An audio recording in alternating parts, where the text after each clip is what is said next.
ধন্যবাদ, কৃতজ্ঞতা জানাচ্ছি আমাদের প্রিয় বিমল সাহাকে। এই পর্যায়ে আমরা একটু কথা শুনতে চাই। কথা শোনাবেন শান্তা ফারজানা। তোমাকে দিই। সবাইকে নববর্ষের শুভেচ্ছা। আজ আমরা রমনা পার্কে জাতীয় সাংস্কৃতিক ধারা সাউথ বাংলার উদ্যোগে সবাই ঐক্যবদ্ধ হয়েছি। আমাদের মাঝে উপস্থিত আছেন সালাউদ্দিন ভাই। ভাই খুব চমৎকার মনের মানুষ, তিনি সংবাদ যোদ্ধা, তার পাশাপাশি তিনি লেখালেখি করেন, অত্যন্ত সুন্দর তার লেখালেখিটা। কৃতজ্ঞতা সালাউদ্দিন ভাই এবং আমাদের ভাবিকে এই গর্বের মধ্যে কষ্ট করে আমার ভাই বোন দুজন চলে এসেছেন। আমি কৃতজ্ঞতা জানাচ্ছি সেই লক্ষ্মীপুরের শিক্ষক বেলায়েত ভাইকে। বেলায়েত ভাই অনেক সুন্দর মনের মানুষ, ভালো সংগঠক। বেলায়েত ভাই চলে এসেছেন, প্রথম ফোনটা আমি পেয়েছি বেলায়েত ভাইয়ের কাছ থেকে। এই যে একটা উৎফুল্ল একটা ভাব যে হ্যাঁ আমরা আসি, সবাই একসাথে থাকি, এই জন্য বেলায়েত ভাইয়ের প্রতি কৃতজ্ঞতা জানাচ্ছি। আমার ওয়াজেদ নানা ভাইয়ের প্রতি, নতুন ধারা বাংলাদেশে ধন্যবাদ। ওয়াজেদ নানা ভাই তিনি একাধারে কবিতা লেখেন, তিনি চেষ্টা করেন। সবচেয়ে বড় কথা হচ্ছে তিনি চাকরির পাশাপাশি চেষ্টা করেন মানুষের পাশে থাকতে, মানুষের জন্য থাকতে। রানা ভাইয়ের প্রতি কৃতজ্ঞতা। আমাদের মাঝে আছেন বাবুল ভাই। বাবুল ভাই একজন পরিবহন শ্রমিক, কিন্তু অত্যন্ত দক্ষ মানুষ। তিনি এই বয়সে এখনো উদ্যোগ উচ্ছল। আজকে তার ছুটির দিন ছিল, ছুটির দিনে তিনি চলে এসেছেন রমনা পার্কে। কৃতজ্ঞতা বাবুল ভাইয়ের প্রতি। কৃতজ্ঞতা জানাচ্ছি কবি শিল্পী বিমল সাহার প্রতি। এত নির্মল মনের মানুষ কাউকে দেখা যায় না। এই লেখালেখির জন্য বিমল সাহা দাদা একটা বিয়ে পর্যন্ত করতে পারে না। আমরা আজ এই নববর্ষ 1433 বাংলা নববর্ষে আমরা দোয়া করব যে দাদা একজন বিবি হবে, আমাদের একজন বৌদি হবে, হোক তার বয়স যত, দাদার একজন সঙ্গী হবে। আমি আর কৃতজ্ঞতা জানাচ্ছি উজ্জ্বল ভাইয়ের প্রতি, যে এই যে এত পরিশ্রমের পরে যে একটা ছুটির দিন তিনি আরাম না করে গরম সহ্য করে চলে এসেছে। উজ্জ্বল ভাইয়ের প্রতি, উজ্জ্বল ভাই অনেক সুন্দর করে। এবং আমি কৃতজ্ঞতা জানাচ্ছি সুজন ভাইয়ের প্রতি। এই যে বন্ধুত্ব, উজ্জ্বল ভাই সুজন ভাই যে বন্ধু, এই যে বন্ধুটাকে বন্ধু চলে এসেছে কিসের গরম, কিসের কি, সবাই মিলে চলে এসেছে। কৃতজ্ঞতা এবং সর্বোপরি কৃতজ্ঞতা জানাচ্ছি আমাদের ইমরান ভাইয়ের প্রতি। ইমরান ভাইও কিন্তু আজকে চলে এসেছে। ইমরান ভাই কিন্তু পারত 4-5 চারদিকে ছড়িয়ে ঘুমাইতে, কিন্তু ইমরান ভাই সেটা করে নাই। ইমরান ভাই আমাদের মোমিন মেয়েদের একটাকে দৌড় চলে এসেছে, আসার আগে একটা সুন্দর নিয়ে এসেছে এবং সর্বোপরি কৃতজ্ঞতা জানাচ্ছি এই জাতীয় সাংস্কৃতিক ধারার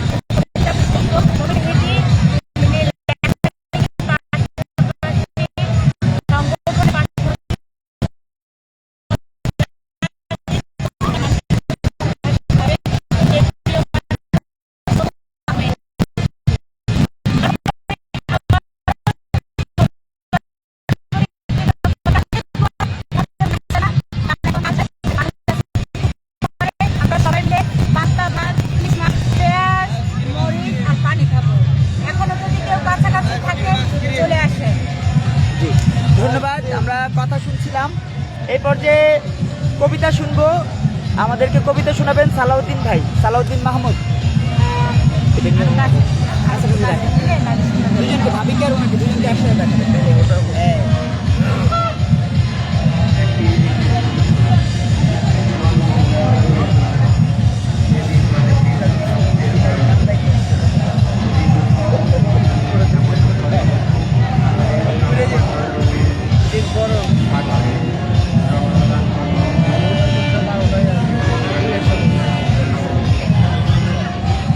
বলছিলাম তারটাই আসবেন, আগে একটা ভাব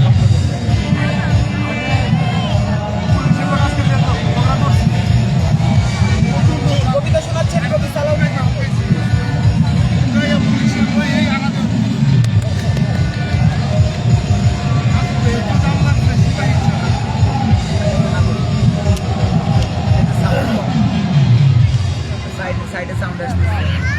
সুনীল গঙ্গোপাধ্যায়ের পাহাড় চূড়া কবিতাটি পড়ছি, আমি নিজে কবিতা পড়ি না।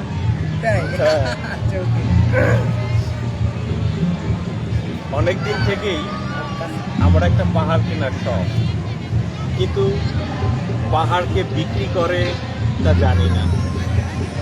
যদি তার দেখা পেতাম, দামের জন্য আটকাতো না। আমার নিজস্ব একটা নদী আছে, সেটা দিয়ে দিতাম পাহাড়টার বদলে। কে না জানে পাহাড়ের চেয়ে নদীর দামই বেশি। পাহাড় স্থানু, নদী বহমান, তবু আমি নদীর বদলে পাহাড়টাই কিনতাম, কারণ আমি ঠকতে চাই। নদীটা অবশ্য কিনেছিলাম একটা দ্বীপের বিনিময়ে। ছেলেবেলায় আমার বেশ ছোট্ট খাট্ট ছিমছাম একটা দ্বীপ ছিল, সেখানে অসংখ্য প্রজাপতি। শৈশবের দ্বীপটি ছিল আমার বড় প্রিয়। আমার যৌবনে দ্বীপটি আমার কাছে মাপে ছোট লাগলো। প্রবহমান ছিপছিপে তন্নি নদীটি বেশ পছন্দ হলো আমার। বন্ধুরা বলল, ওইটুকু একটা দ্বীপের বিনিময়ে এত বড় একটা নদী পেয়েছিস, খুব জিতে সুস্থ মাইরি। তখন আমি জয়ের আনন্দে বিহ্বল হতাম। তখন সত্যিই আমি ভালোবাসতাম নদীটিকে। নদী আমার অনেক প্রশ্নের উত্তর দিত, যেমন বলো তো আজ সন্ধ্যেবেলা বৃষ্টি হবে কিনা। সে বলতো, আজ এখানে তো ক্ষীণ গরম হাওয়া, শুধু একটি ছোট্ট দ্বীপে বৃষ্টি, সে কি প্রবল বৃষ্টি, যেন একটা উৎসব। আমি সেই দ্বীপে আর যেতে পারি না। সে জানতো, সবাই জানে, শৈশবে আর ফেরা যায় না। এখন আমি একটা পাহাড় কিনতে চাই। সেই পাহাড়ের পায়ের কাছে থাকবে গহন অরণ্য। আমি সেই অরণ্য পার হয়ে যাব। তারপর শুধু রুক্ষ কঠিন পাহাড়, একেবারে চূড়ায় মাথার খুব কাছে আকাশ, নিচে বিপুলা পৃথিবী, চরাচরে তীব্র নির্জনতা, আমার কণ্ঠস্বর যেখানে কেউ শুনতে পাবে না। আমি ঈশ্বর মানি না, তিনি আমার মাথার কাছে ঝুঁকে দাঁড়াবেন না। আমি শুধু 10 দিককে উদ্দেশ্য করে বলবো, প্রত্যেক মানুষই অহংকারী। এখানে আমি একা, এখানে আমার কোনো অহংকার নেই। এখানে জয়ী হবার বদলে ক্ষমা চাইতে ভালো লাগে। যে 10 দিক, আমি কোনো দোষ করিনি, আমাকে ক্ষমা করো, আমাকে ক্ষমা করো। ধন্যবাদ। খুব চমৎকার। নদীর বিনিময়ে পাহাড় কিনতে চান, সুনীল গঙ্গোপাধ্যায় আমার খুব প্রিয় একজন লেখক। আমার তার লেখা আমি বারবার পড়ি, অনেক পছন্দ করি তার লেখা। কৃতজ্ঞতা আমাকে সালাউদ্দিন ভাইকে যে একটা চমৎকার কবিতা শুনেছি, তা আমি একটু পাহাড় কিনছি। ধন্যবাদ। এই পর্যায়ে আমরা কবিতা শুনবো কবি ওয়াজেদ রানার কাছ থেকে।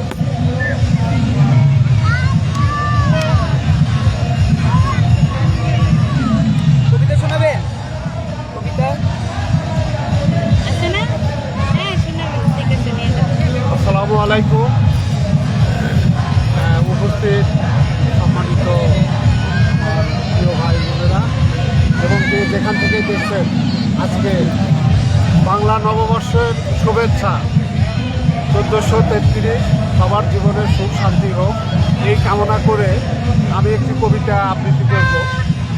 এই কবিতাটা বলার আগে একটু বলি, যাকে জীবনের চেয়ে বেশি ভালোবাসছি তাকে নিয়ে এই কবিতাটা লেখা। সে এখানে নাই, কিন্তু তার স্মৃতি আজও আমার অন্তরে গাথা আছে। সেই গাথা দিয়ে কবিতার নাম দিয়েছি বিনে সুতার বাঁধন। কি দিয়ে মানুষ আটকানো যায় বলতে পারো? লোহার দরজা, উঁচু প্রাচীর আর শত শত পাহাড় দিয়ে ধরে রাখতে পারবে কি একটি মনের মানুষের মন? উত্তর হলো না। মানুষকে শিকলে বাঁধা যায়, কিন্তু মনকে নয়। ভয়ের দেওয়াল তোলা যায়, কিন্তু হৃদয়ের দরজা জোর করে বন্ধ করা যায় না। কারণ মানুষ বন্দী হয় না শক্তিতে, মানুষ বন্দী হয় না মায়ার বাঁধনে, জোর করে ধরে রাখা যায় না ভয়ের সম্পর্ক। সে তো ক্ষণিকের, একদিন না একদিন ভেঙে পড়ে ঝড়ের রাতে শুকনো পাতার মতো। কিন্তু যেখানে যত্ন থাকে, যেখানে জন্ম নেয়, ফিরে আসায় এক অদ্ভুত ইচ্ছে। যেখানে একদিন কেউ বলবে তুমি ক্লান্ত, একটু বসো, যেখানে মন থেমে যায়, যেখানে কেউ নীরবে আমার কষ্ট বুঝে নেয়। যখন চোখের ভিতর জমে থাকা অভিমানগুলো মুছে দেয়। সেখানেই তৈরি হয় একটা অদৃশ্য বন্ধন, মায়ার বাঁধন। মায়া মানুষকে বেঁধে রাখে নিঃশব্দে। কোনো শিকল নেই, কোনো পাহারাদার নেই, তবু মানুষ হারিয়ে যায়। কারণ মায়া হলো হৃদয়ের নরম সুতো, যা মানুষকে টেনে রাখে, অদেখাকে কাছে টানে। আর ভালোবাসা সে তো অদৃশ্য। ভালোবাসা হলো সেই আশ্রয় যেখান থেকে কেউ পালাতে চায় না, বরং মানুষ ক্লান্ত হলে পৃথিবী হাজার রাস্তা পেরিয়ে ফিরে আসে সেই দরজায়, যেখানে অপেক্ষা করে থাকে একটু মায়া, একটু যত্ন আর এক সমুদ্র ভালোবাসা। তাই মনে রেখো, পাহাড়েরা মানুষকে বন্দি করে, কিন্তু ভালোবাসা মানুষকে নিজের করে নেয়। প্রাচীর তুলতে হয় না, শেকড়ও পরাতে হয় না, ভয় দেখিয়েও না। শুধু হৃদয় খুলে বলো, থেকে যাও, দেখবে কেউ পাহারা ছাড়াই চিরদিন থেকে যাবে তোমার পাশে বিনে সুতার বাঁধনে। ধন্যবাদ। আমি আরও কৃতজ্ঞতা জানাই সাউন্ড বাংলার প্রতিষ্ঠাতা এবং নতুন ধারা বাংলাদেশ এনডিবি নতুন ধারা বাংলাদেশের প্রতিষ্ঠাতা চেয়ারম্যান মমিন মেহেদীকে, যিনি এত সুন্দর একটা আয়োজন করছেন আজকে। তাকে কৃতজ্ঞতা না দিয়ে মানে নিজেকেই অপরাধী মনে হবে। সেই মহান নেতার প্রতি কৃতজ্ঞতা জানিয়ে আবারও সবারকে বাংলা নববর্ষের শুভেচ্ছা। আল্লাহ হাফেজ। কৃতজ্ঞতা ওয়াজেদ রানা ভাইয়ের প্রতি আমরা শুনলাম তার লেখা বিনি সুতার বন্ধনে। চমৎকার। ওয়াজেদ রানা ভাই একজন চাকরিজীবী, তিনি হালাল রোজগারের পাশাপাশি নতুন ধারা যে সংগঠন, সেই সংগঠনটি এই প্রচেষ্টার সাথে তিনি ওতপ্রোতভাবে জড়িত। তিনি এই সংগঠনের যুগ্ম মহাসচিব হিসেবে দায়িত্ব পালন করছেন, সেই সাথে তিনি লেখালেখি করেন। ওয়াজেদ রানা ভাই কার দুঃখে এই কবিতা আবৃত্তি করেছেন জানি না, আমরা সে অদেখা মানুষটির জন্য দোয়া করছি। ওয়াজেদ রানা ভাইয়ের কবিতা তো পাহাড় ছিল, আবার আমাদের সালাউদ্দিন ভাই যে কবিতাটা আবৃত্তি করেছে সেখানেও পাহাড় ছিল। আমারও ভালো লাগে পাহাড়। জয় হোক পাহাড়ের দৃঢ়তা। এবার আমরা কথা শুনবো বা কবিতা শুনবো বা গান শুনবো একজন শিক্ষক, একজন সংগঠক, একজন চমৎকার সুন্দর হাসির অধিকারী মানুষ বেলাত ভাইয়ের কাছ থেকে।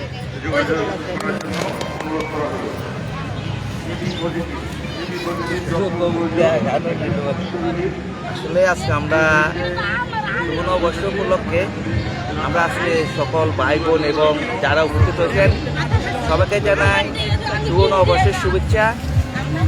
আজ যে মিলন মেলা, এই মিলন মেলা উপস্থিত হতে পারি আমি নিজেকে ধন্য বলে মনে করি। আমি আনন্দিত, আমি গর্বিত, আমি উল্লাসিত এত সুন্দর একটা পরিবেশে উপস্থিত হতে পেরে। এখানে লক্ষ লক্ষ মানুষের সমাগম, সেই সমাগমের মাঝে আমরা এখানে গান শুনেছি, কবিতা শুনেছি এবং বাংলার ঐতিহ্যবাহী অনেক অনেক আলোচনা করেছে এবং কবিতা বলেছে। আমাদের দূর দূরান্ত থেকে আগত সকল ভাই ও বোনেরা সবাইকে আমার সালাম জানাই। আসসালামু আলাইকুম রহমতুল্লাহি ওয়া বারাকাতুহু। আসলে বাংলা নববর্ষ কোনো ধর্মীয় উৎসব নয়, এটা হলো আমাদের সমগ্র বাঙালি জাতির জন্য এই নববর্ষ। এই নববর্ষকে আমরা আসলে অনেকে অনেকভাবে দেন ধারণা দিয়ে থাকি যে এটা ধর্মীয় হিন্দুদের, এটা খ্রিস্টানদের, এটা বৌদ্ধদের। আসলে তা নয়। এখানে সর্বস্তরের মানুষ উপস্থিত হয়েছে, শিক্ষক, আইনজীবী, ডাক্তার, তারপরে সাংবাদিক, তারপরে এখানে আমরা যারা শ্রমজীবী, সকল ধরনের মানুষ উপস্থিত হয়েছে। আসলে এখানে আসার পর দেখতে পাচ্ছি যে আসলে নববর্ষতে এত সুন্দরভাবে মানুষ আয়োজন করে, এত সুন্দরভাবে যে মানুষ উপস্থিত হয়েছে। এবং আমাদের শান্তা ফারজানা আপু অত্যন্ত ভালো মানুষ, তিনি ফেসবুকে পোস্ট করেছে যারা যারা উপস্থিত হতে চান তারা যোগাযোগ করার জন্য। অনেক ভালো লেগেছে, আমি খুব আনন্দিত হয়েছি।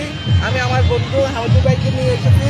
আমাদের মমিন মেহেদী ভাই আমাদের এই সংগঠনের চেয়ারম্যান, উনি অনেক ভালো মানুষ, সামাজিক মানুষ। উনি সবসময় সত্য কথা বলেন, ন্যায়ের পথে কথা বলেন, দেশের কথা বলেন, অন্যায় বিপক্ষে কথা বলেন। যারা ন্যায় করে তাদের পক্ষে থাকেন এবং দেশ ও জাতিকে আগামী দিনে যাতে সুন্দরভাবে এগিয়ে নিতে পারে। ফারজানা আপুর বক্তব্যগুলো আমি শুনি, এখন এখানে যারা আছে অনেকের আমি দেখতে পাই লাইভে, এবং তাদের বক্তব্যগুলো শুনে অনেক ভালো লাগে। দেশ ও জাতির কথাই বলে।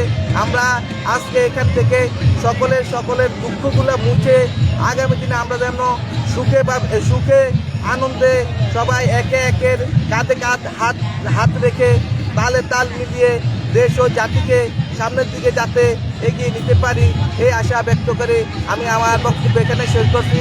সবাইকে আবারও বাংলা নববর্ষের শুভেচ্ছা। আসসালামু আলাইকুম রহমতুল্লাহি ওয়া বারাকাতুহু।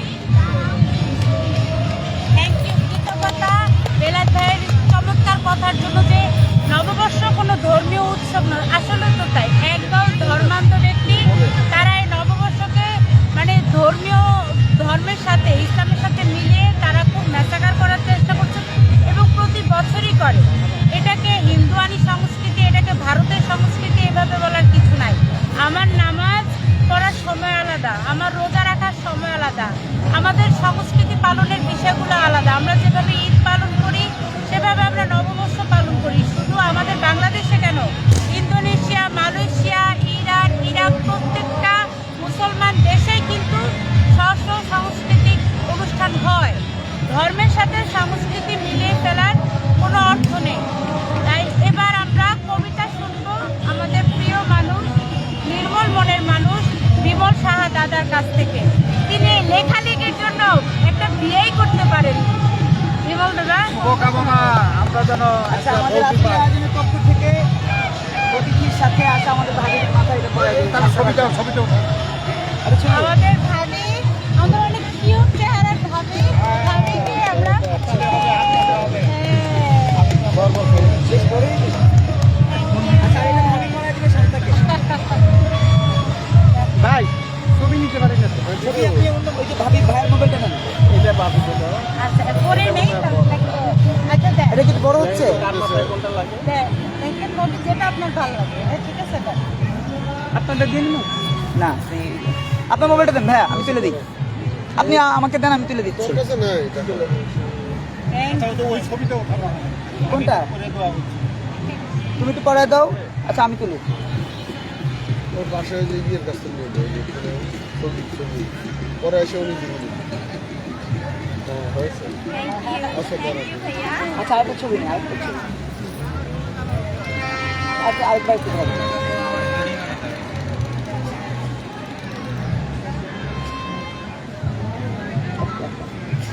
সবাই একটু একটা ছবি নেই। ভাই পাশে চলে আসেন।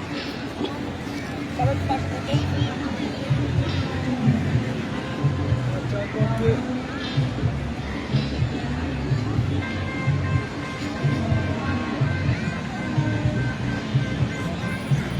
Thank you. কি চলছিল? কৃতজ্ঞতা মোমিন মেয়েদের প্রতি। তিনি আমাদের দুইজন বোনকে, না আমি তার বোন নাই, ফুলের তাজ দিলেন। কৃতজ্ঞতা। আমরা আমার বিমল দাদার কবিতা শোনার জন্য অপেক্ষায় ছিলাম। পরে যে ইয়ে এসে দিবে। ছবি ছবি তুলে দেন। আচ্ছা, একটু দিয়ে দাও। ওটা দিয়ে ছবি তুলুন, সবার ছবি তুলবেন। আমাদের বাবুর ছবি। পানি আনতে, উনি বড় পানির বোতল আনতে নিজস্ব।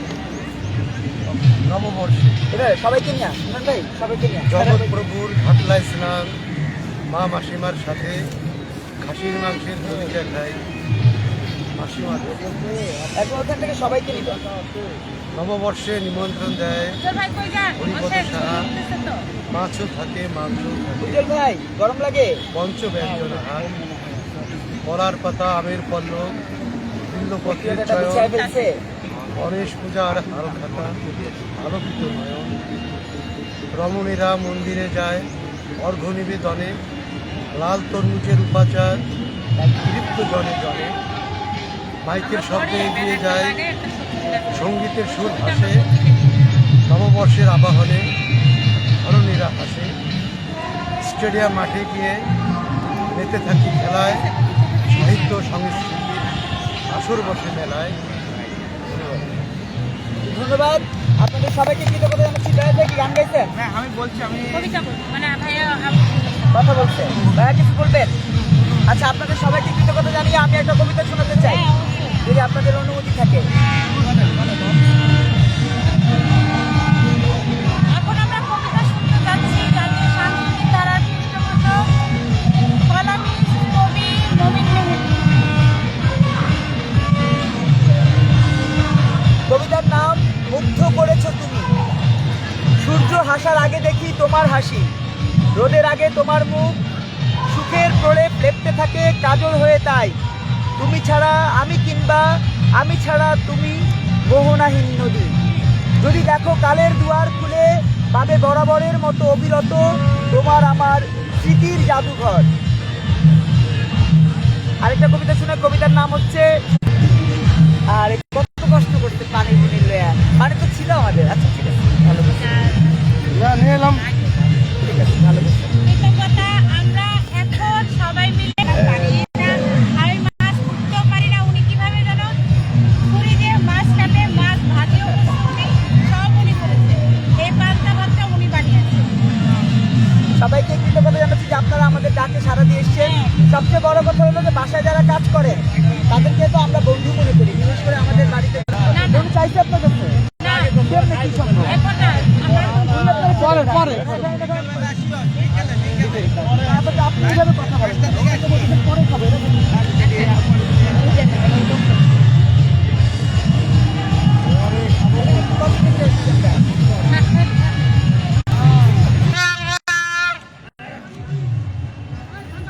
মুরব্বি দিয়ে শুরু করি না? তারই সবচেয়ে বড়।